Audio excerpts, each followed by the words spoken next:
ரகசியம் பேசிக்கிட்டோம், நாங்க 2 பேரும் காதல் வலை வீசிக்கிட்டோம். சீர்திருத்த முறையில நடத்திவிட்டோம். பெத்தாலும் 1 2 பெத்து போடுவோம், அதுக்கு ஒத்துமையா 2 பேரும் பாடுபடுவோம். ஊதாரி பிள்ளைகளை பெக்க மாட்டோம், அது ஊரு வந்து வாங்கும்படி வைக்க மாட்டோம். நாங்க புதுசா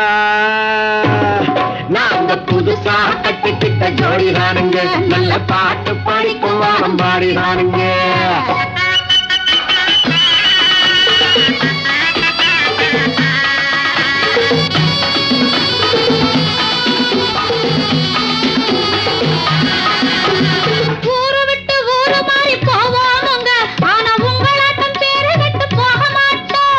எல்லோருக்கும் நல்லவராய் இருப்போமுங்க, எங்க கொள்கையிலே என்ன